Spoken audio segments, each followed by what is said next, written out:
Mwiriwe neza.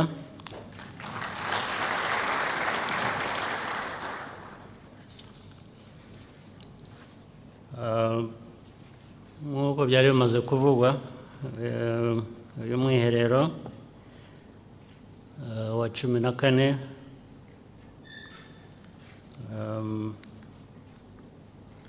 duhuriye hano cyangwa n'ahandi,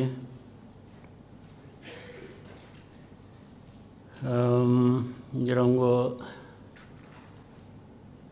icyo bivuze nanone ni ukureba niba duhurira iki, inyungu tuvanamo twayibara dute. Ntabwo twagira umwiherero gusa, ariko tugomba no kumenya icyo tuvana muri uwo mwiherero, cyane cyane iyo bibaye inshuro nyinshi. Noneho bitwungura iki?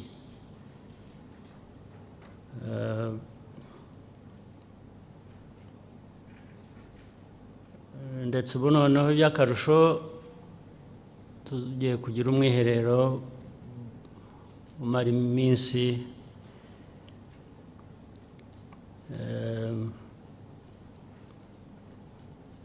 ikubye nka kabiri iyo twari dusanzwe tugira. Reka mbanze mbashimire akazi kenshi dufatanya gukora, dukorera igihugu cyacu mu nshingano dufite zo gukorera abaturage, zo gukorera igihugu, ntawe dusize inyuma.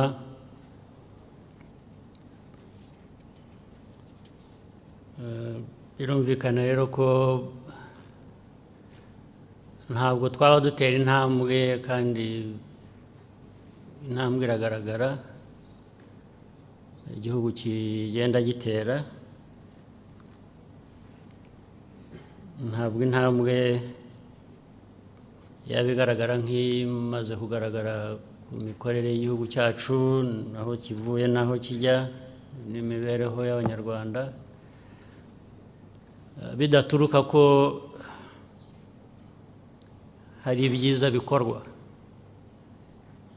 Hari na benshi babigiramo uruhare. Ibyo nagira ngo mbibashimire nk'abayobozi b'iki gihugu.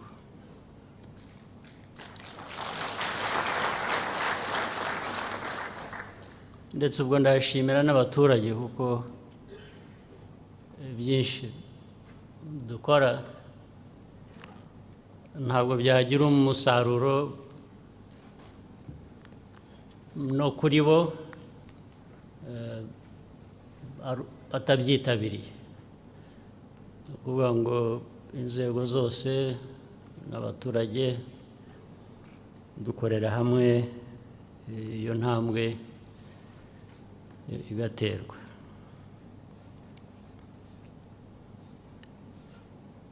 Nanone ikindi nakwibutsa, muri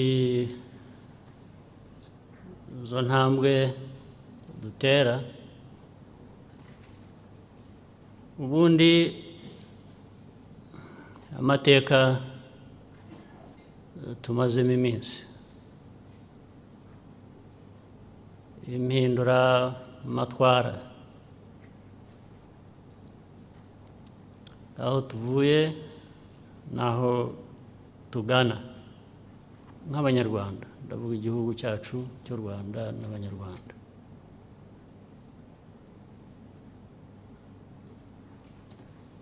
Harimo byinshi by'umwihariko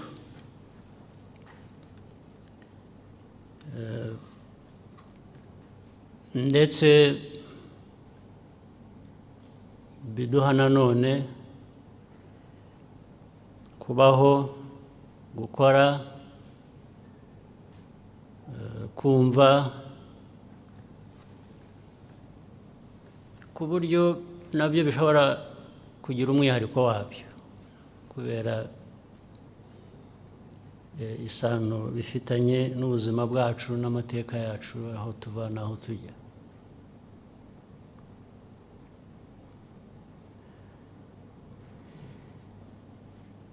ngira ngo rero inshingano nini iremereye dufite, tuba twifuza ko buri wese aba akwiriye kubigiramo imyumvire mizima,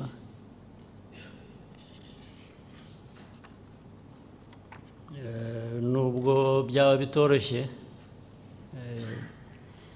kuri buri wese, ariko ngira ngo ibyo byose tubifitemo ambition.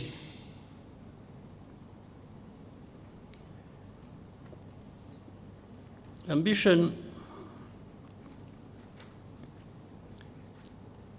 ishingira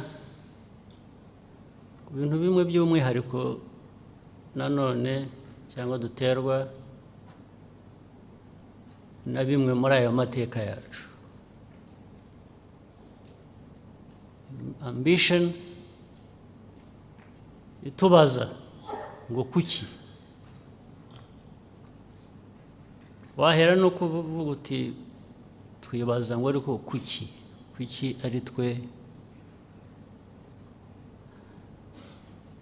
twagize aya mateka asa nk'uko tuyazi. Abantu bose mu bihugu byose kuki ari twe byabayeho, kuki ari twe twagize 94, kuki ari twe twagize amateka yahereye mbere yatugejeje kuri 94. Hari byinshi dusangira n'abandi, abandi bo duturanye, abandi mu ntara ya Afurika,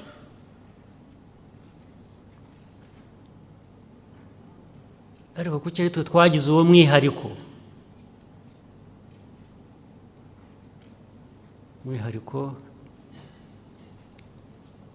wa genocide yabaye hano mu Rwanda. Genocide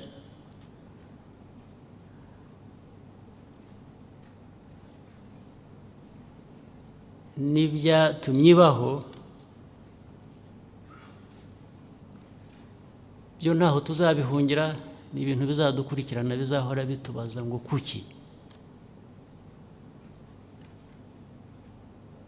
Tugerageza uko dushoboye tukahangana n'ingaruka zabyo, tugeze kure muri byo, ariko ntaho Abanyarwanda bazahungira ikibazo kibaza ngo kuki ari twe byabayeho, kuki ari u Rwanda byabayeho.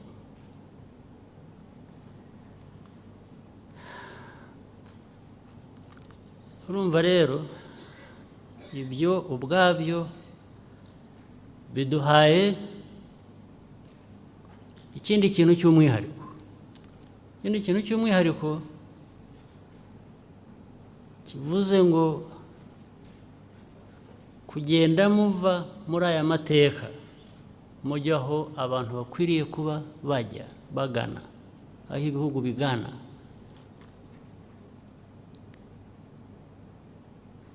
Kubera iri zina rizabakurikirana igihe cyose, muzagomba gukora ibintu bijyana igihugu aho mucyifuza ku buryo butandukanye n'ubwo wenda mubona abandi bakoresha. uburyo bwo gukora kugira ngo muzave muri ayo mateka, duhanagura ayo mateka, tugende tugabanya inkurikizi zabyo, bizadusaba gukora ku buryo nanone butandukanye n'ubwo wenda abantu bamenyereye bazi babona ahandi.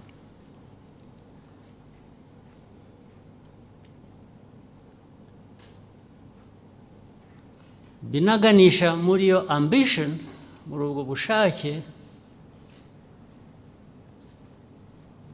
burenze bwo kugira ngo tuvaho vuba tuganaho abantu bakwiriye kuba bagana mu majyambere, imibereho myiza muri rusange, tuba abantu bazima.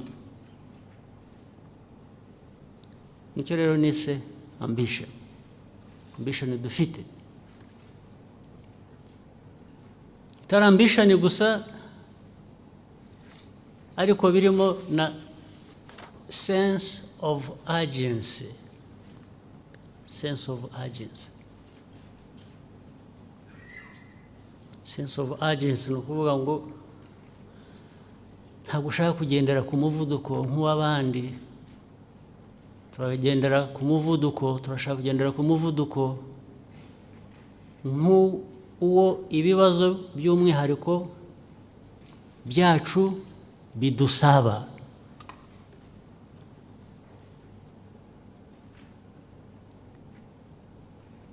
Umwihariko wacu w'amateka uradusaba a sense of urgency.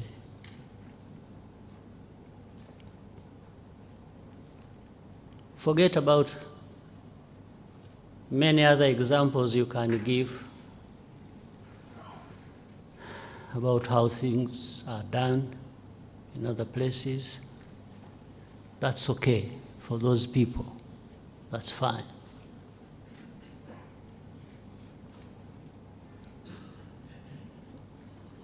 There is our thing here we must do. Hari bitureba by'umwihariko bitagomba kuvuga ngo ariko n'abandi ko ari kuriya babigira ngo ko babigenza batya. Bifite umwihariko.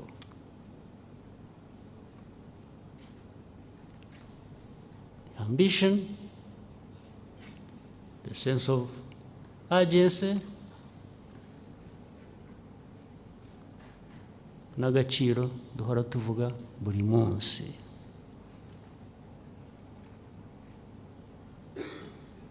A dignified life that we must live.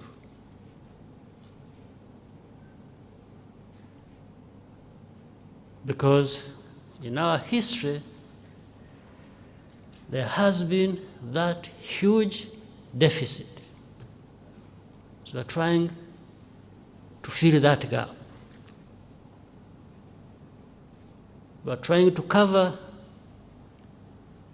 an extremely huge deficit.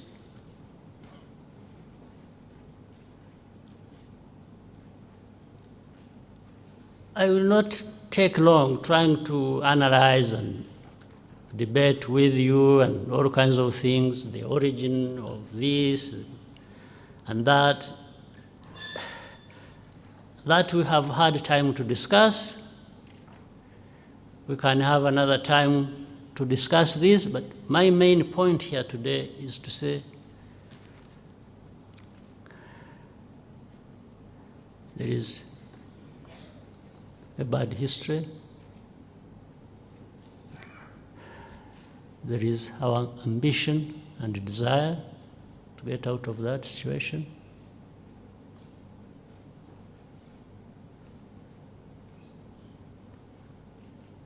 There is a sense of urgency.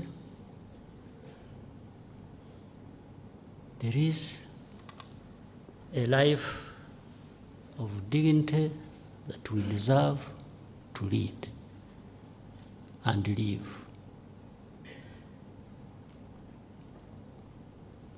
Now, if what I'm saying is agreeable to you, or is what it really is, especially starting with our own history and the dictates it has over us. If you agree, then our main task, our primary task, is to match our ambitions, our sense of urgency, with our deeds, our activities, and what we expect to be the outcomes.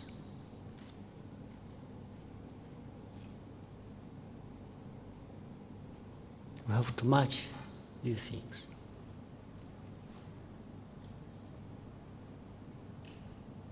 You can't have ambition, a sense of urgency, and the desire to leave our history far behind us, and at the same time behave as if everything is okay. You can take your time, you can afford to forget, you can afford to not talk to one another, you can afford to feel that you have some entitlement of some kind. And therefore, other people owe you one thing or another.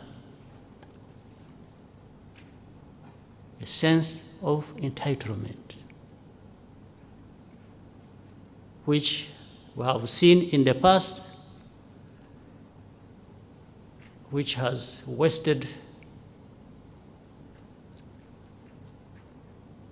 made us waste a lot of time.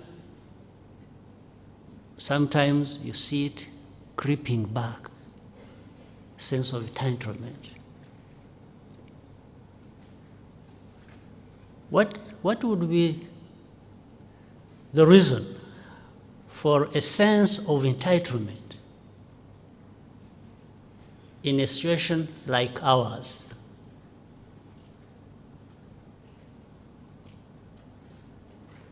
You are entitled to what?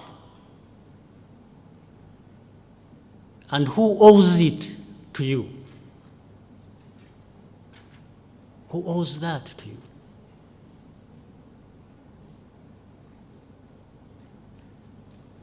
What are you entitled to?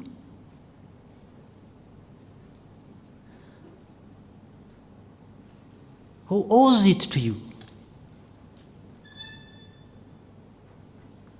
In this situation like ours.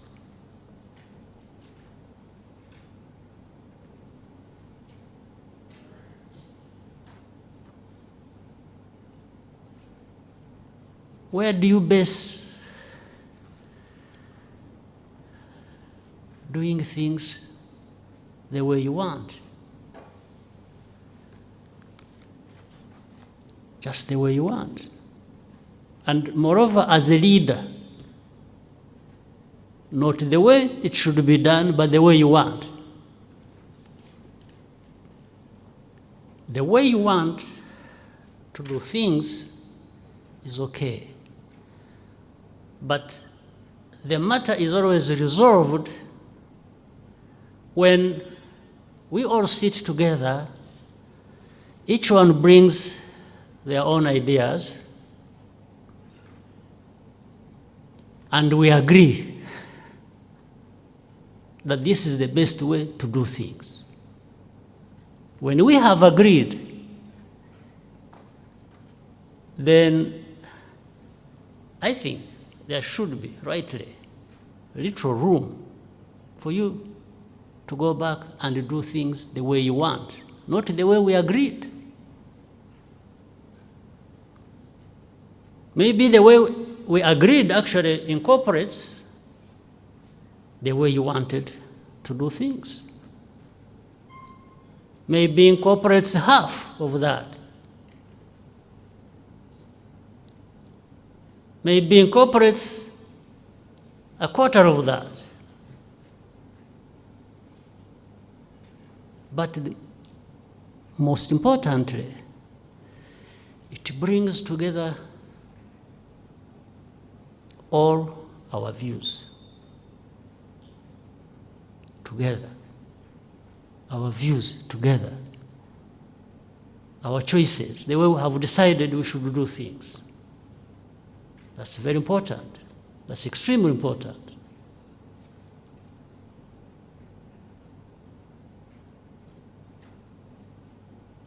If you want to step away from that, then you are simply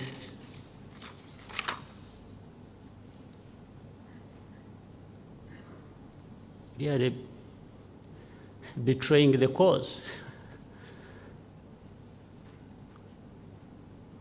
The cause that puts all of us together as a nation and informs us that this is the best way we have agreed to go about things, that will deliver what we want, what we have decided we want.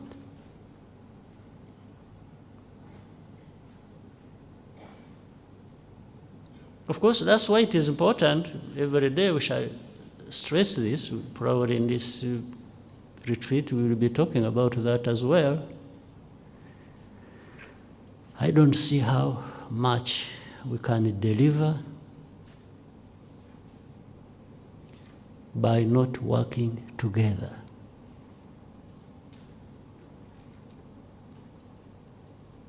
We can debate, we can even quarrel, we can,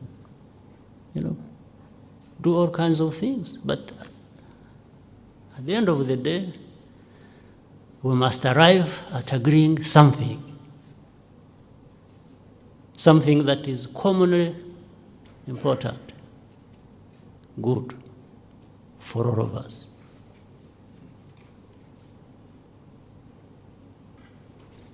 When you talk about coordination, we talk about communication. Do we communicate? Do we inform? Do we... And every day, this presents us with a huge problem. Huge problem. It is actually very costly. It has a huge bill we must pay. Simple things, coordination, communication, talking to one another, simple things like that. Failure to do that is very, and has been, I'm not theorizing, I'm not talking about theories, I'm talking about things as they happen, as I see every day. It has a huge bill in front of us.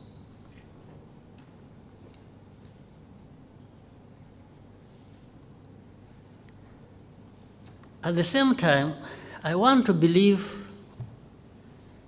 unlike some people who 15 years ago, 20 years ago, rightly said, this country, no skilled people, many uneducated people, therefore we have to outsource almost everything. Every activity, everything you want to do, you look around, you have, people not qualified to do it, or very small number. But honestly, 15 years, 20 years down the road,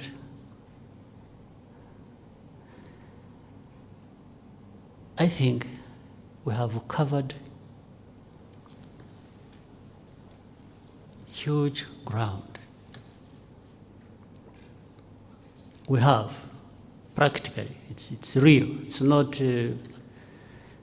just an imagination. I think we have. So therefore, I want to believe that even in this room, starting with this room, we have actually people who over the years have gained one thing or another. Even those who luckily were able at that time and had skills and had knowledge, and even at that time we had few. I want to believe that in 15, 20 years they have accumulated even more capacity to enable us to do some of the things we have to do.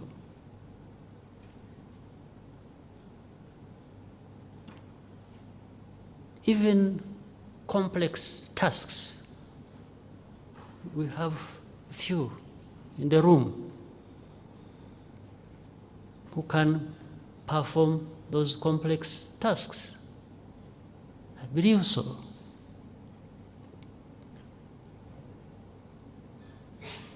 But honestly,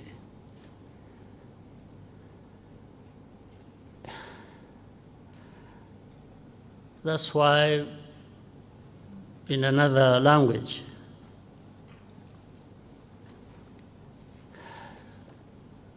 the head, what is in your head never works alone. It needs your heart too. It needs your heart. You may have a lot,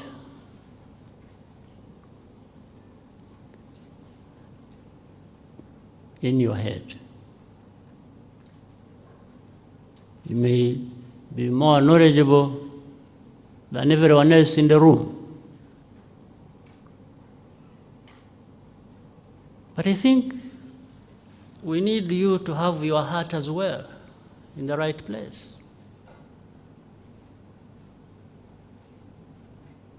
We need you to have your heart in the right place to say, this is the best way I should apply my knowledge, my skill, and for the benefit of this country, of these people who have suffered, of these people, our people.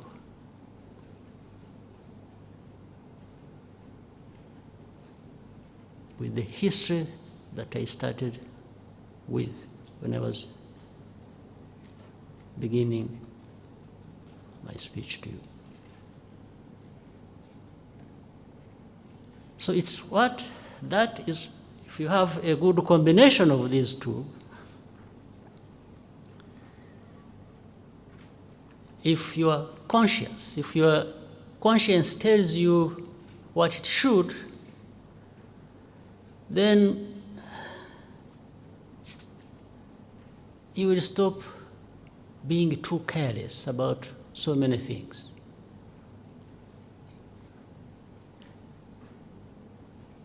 Careless or even reckless at times.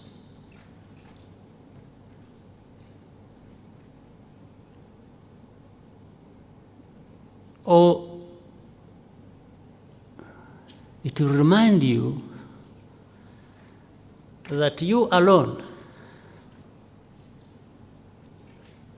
cannot achieve much without the other.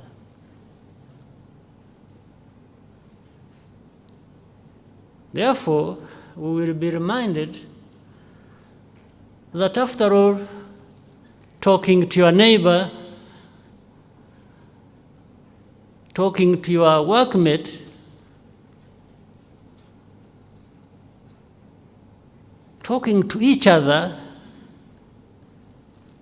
is going to be more beneficial than anything else to achieve our ambitions, our goals. As simple as that, but as clear as that as well.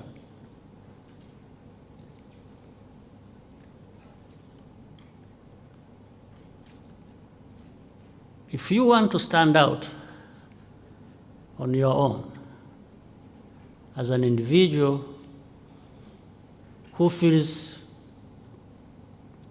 they have everything they need and they are more important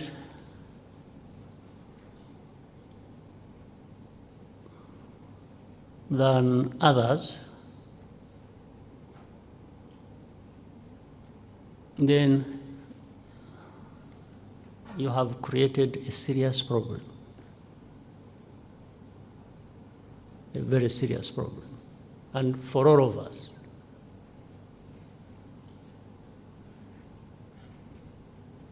You know, yesterday, when you were coming here, I don't know, as I saw in that picture, I think you are always online. You are. No, there was a nice picture I saw. You were in the buses you came in. There's a picture which shows everybody in one bus busy with their mobile phone.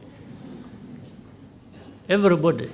I don't know how it happened that all of them in the bus at one point were just busy with their mobile phones. They are not talking to each other, they are talking to their mobile phones. Did you see that? Yeah, there is something, I think it is on this thing, Kurubuga, Changwa, something like that. Well, when I saw the picture, I think somebody who put it there really wanted to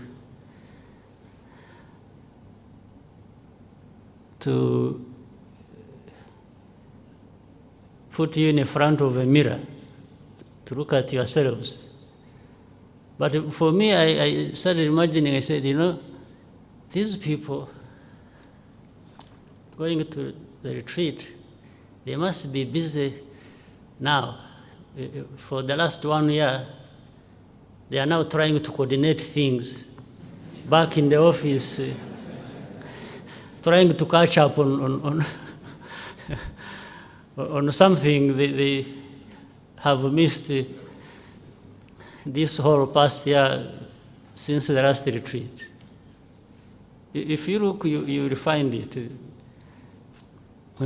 But it was, but the picture itself looks weird.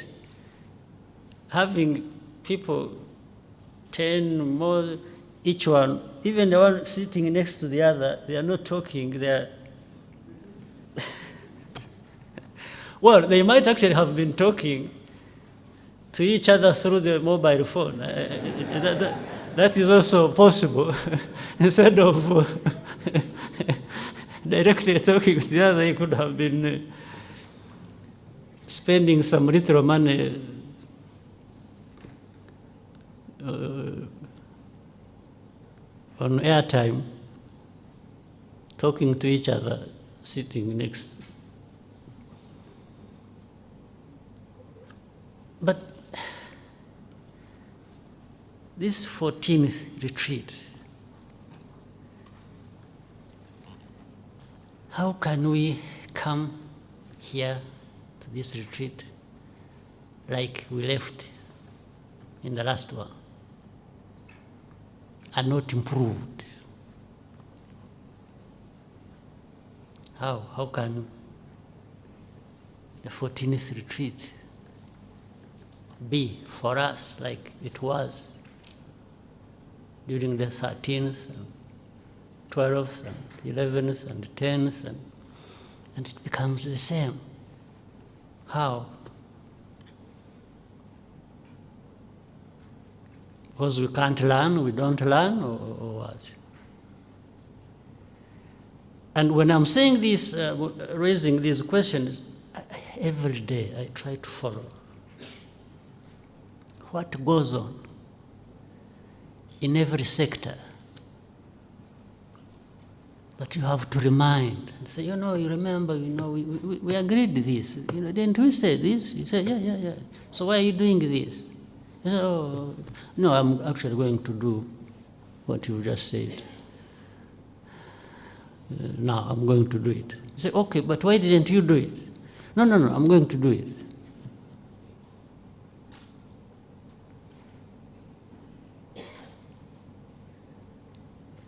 The kind of forgetfulness, kwibagirwa, I'm sorry. It can't be natural. It can't be the normal kwibagirwa we know. No, it can't be. It just can't be. It is a symptom of something else. Absolutely.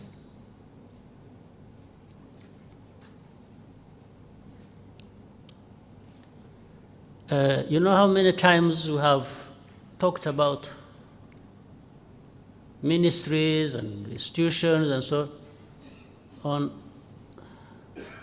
the contracts we enter into with all kinds of either service providers or others.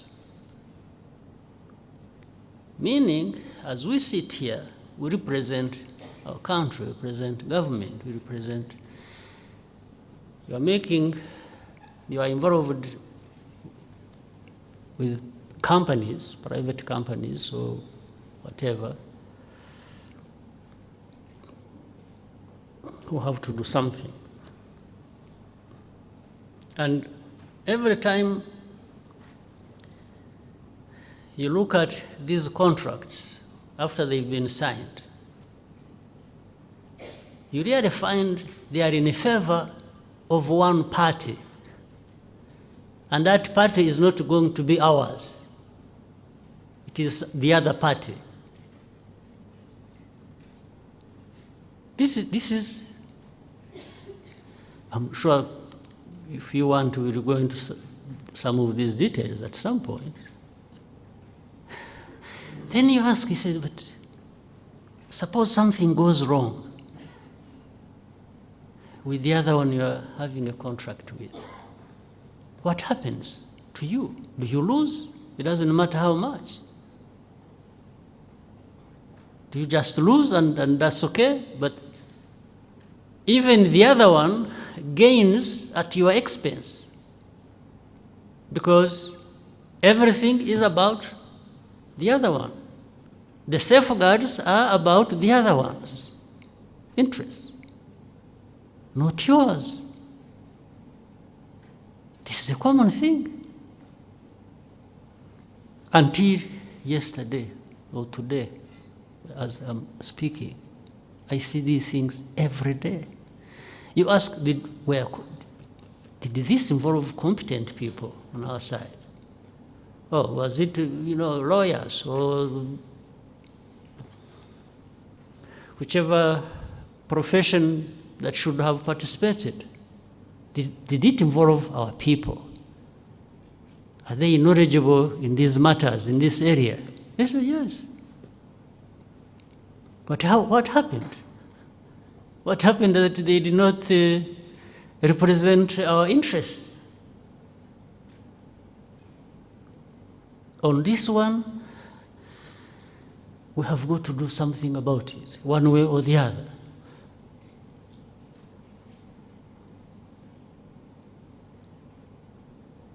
You can't be automatically the loser in every case. And in this, I don't think it's an issue of simply lacking competence. No. It's not competence. It's just some wrongdoing that I cannot explain.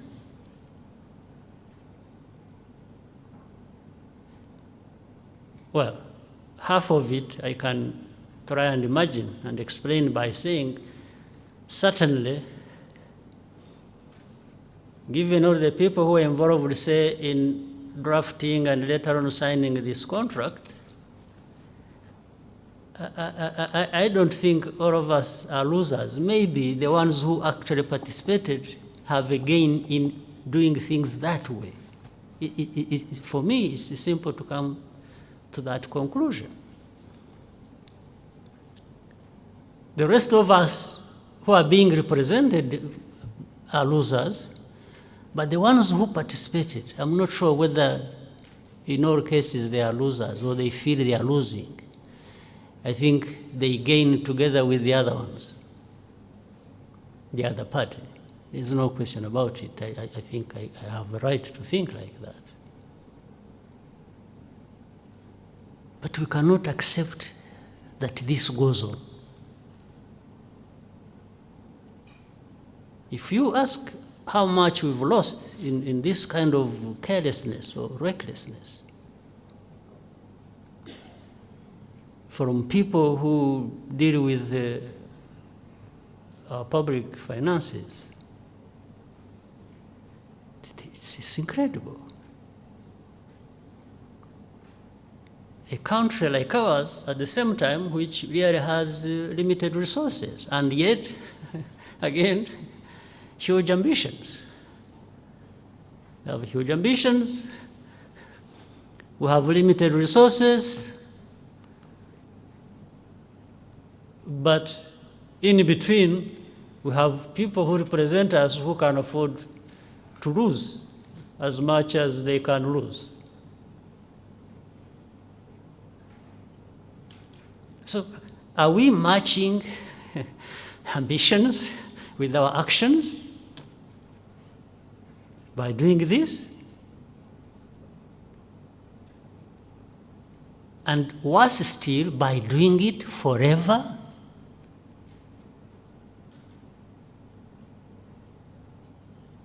And it never changes? And you have now, as I said earlier, increasingly, we are having the people you say we didn't have, who should be having these capacities, the competencies. I believe it is no longer the issue. It can't be the issue of competencies. It can't be the issue of capacities. It has to do with some malaise which we must examine and get rid of. And as fast as we can.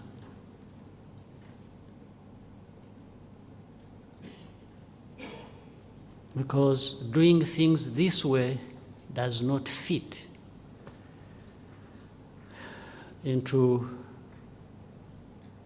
what I started explaining about us. It doesn't at all.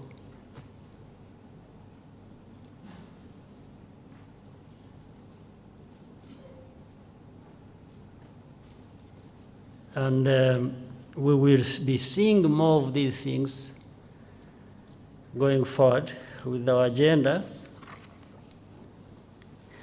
These things will come up. And you will see somebody responsible being asked to say, explain this. And somebody says, oh, I'm sorry.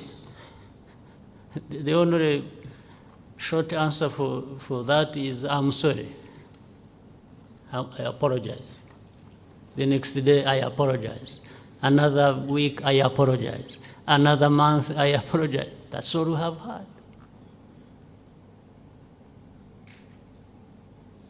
I don't know what we have in this.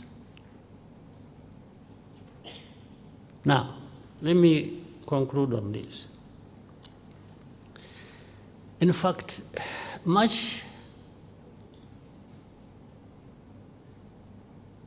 as what I have been saying is to do with, well, first of all, things done well, and from which you get good results. That's one. Number two, things done not so well, sometimes really terrible, incur a huge loss from that. Maybe one or two people gain from those malpractices, but the country loses hugely. There is a third that I'm actually talking about that I am so concerned about.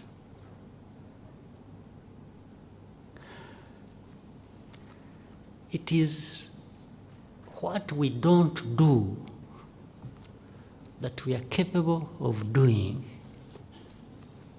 and that holds for us incredible potential that actually would resolve some of these other problems we are seeking to resolve. What we don't do, what we don't do at the right time, that would give us what you've been needing all this time. We're just ignoring it, by not thinking about it, by even when it is there in front of you, you don't see it.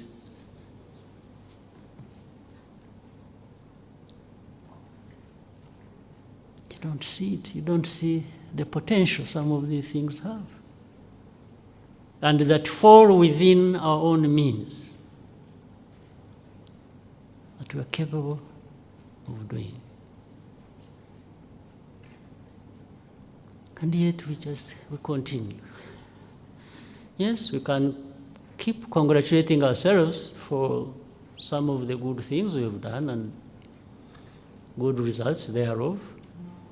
That's okay. But why don't you do more that you are capable of doing? Do you have ambition?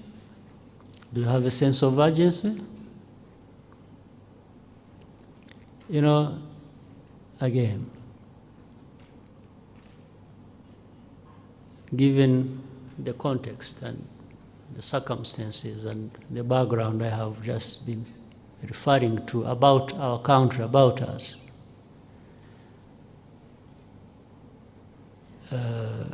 achieving what we have set out to achieve for ourselves is really not for the half-hearted. So it's not, well, let alone the heartless. It's half-hearted. It's one thing. You can't just, but you can't just achieve much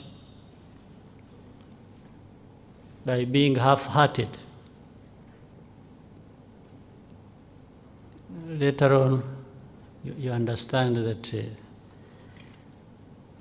if you can't do much with half, then you are worse off with even that half not being there.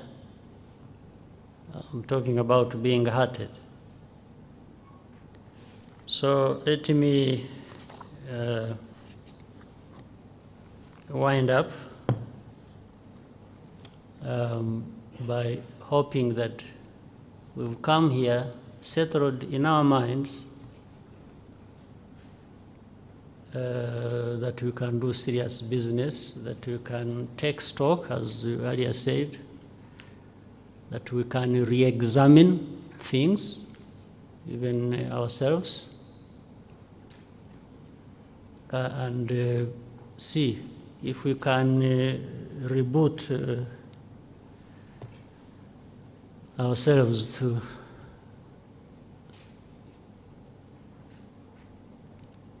go back on track and do what we have to do, and also what the people of Rwanda are waiting for from us, or even waiting for from themselves by us enabling them to do that. Asanteni sana.